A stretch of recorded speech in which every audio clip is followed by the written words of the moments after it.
Hello, this video will explain and examine the European Union's migration policies in North Africa, and specifically how they are arming and supporting groups to brutalize and stop migration. So, one could ask, how can migration policies, which are policies which affect who and what enters your country, be related to countries as far away from the EU as Mauritania and Sudan? This is a good question. Conditions for migrants in Europe are already difficult as it is. France polices the Italian border heavily, and police often brutalize migrant camps in Calais and Paris. And overall, police makes life hell for migrants and refugees who have entered France. Well, these policies are all internal. Instead, the European Union, especially after 2016, has started a process in which it offloads some of the most heinous and violent policies against migration to countries in North Africa and the Middle East. This is called external migration policy. In exchange for controlling migration flow towards Europe provides the country with funding.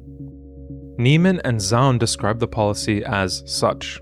While there is yet no unified definition of what the EU's external migration policy is, we refer to it in this special issue as any policy that aims at managing migration outside the territory of EU member states. This includes various policies of extraterritorial migration management, such as the externalization of European borders to the Sahel region, but also restrictive border practices, return and readmission agreements, and mobility partnerships with third countries, as well as multilateral aid programs which are either provided in exchange for migration control or designed as remedies for the root causes of migration. This external migration policy has increasingly become the center of the overall migration policy of the European Union. This video will argue that, because of these policies, the lives of countless refugees and migrants has been endangered and destroyed. To begin with, let us look at the European Union's policies in Sudan. Along with Palestine, Sudan is currently racked by one of the most horrendous and deadly genocides of the 21st century. Unfortunately, it does not get the media attention it deserves. To summarize it very, very briefly, a separate militarized wing created in 2013 called the Rapid Support Forces, or the RSF, rebelled against the Sudanese government and Sudanese army in 2023. Hundreds of thousands of people have died in the course of this war. RSF soldiers have committed mass genocidal atrocities against non-Arabic, darker-skinned Sudanese people. RSF soldiers have been reported to say genocidal phrases like, "We want to eliminate anything black from Darfur." What if I told you that the RSF were used by the EU as part of their wider migration policy? In 2014, the European Union hosted a conference in Rome called the EU Horn of Africa Migration Route Initiative. This is also called the Khartoum process. This meant that the European Union would support financially and partner with the Sudanese government, at the time led by Omar al-Bashir, the creator of the Rapid Support Forces, to control migration coming from the Horn of Africa. Chandler writes that the EU collaborated with al-Bashir, who was known to have a highly repressive and deadly regime, with the goal of stopping Africans from entering Europe. The Sudanese government then used the RSF to stop and arrest migrants, especially along the Libyan border. It is not known how many migrants died during these arrests, as the RSF claimed that it had gunfights with traffickers. In exchange for controlling immigration, the EU trust-funded many projects in Sudan, in what Chandler describes as a myriad of hastily designed programs to curtail migration. As a result, the lines between humanitarian aid and border control are becoming dangerously blurred. As the RSF increasingly became used as the migration police in Sudan, atrocities were committed against helpless refugees.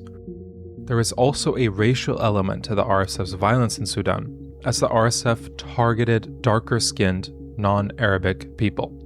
As the EU cozied up to the Sudanese government, the United States under Obama also eased sanctions against Sudan in 2017. and Sudan became a counterterrorism partner.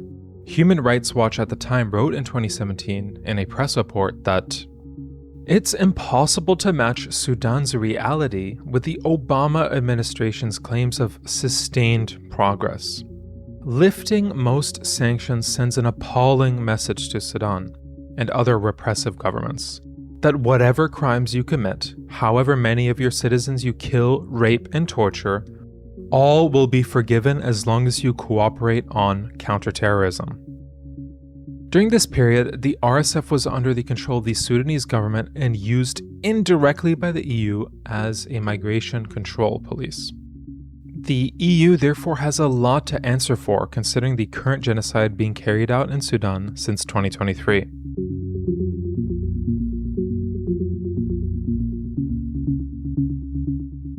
Paralleling the EU's policies in Sudan, the EU is now funding the Mauritanian government in exchange for migration control. Human Rights Watch released a report titled, "They accused me of trying to go to Europe. Migration control abuses and EU externalization in Mauritania," in August 2025.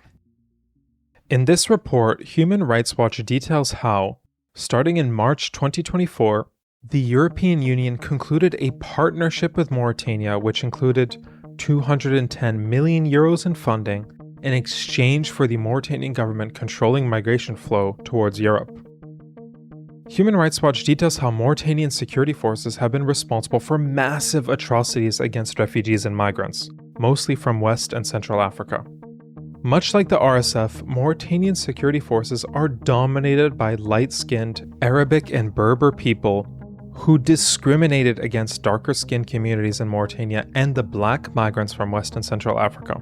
Human Rights Watch writes that all the victims interviewed were black, and many claimed that racism or xenophobia played a role in their mistreatment by security forces, many of whom were Arabic-speaking Moors, mostly lighter-skinned Beidans.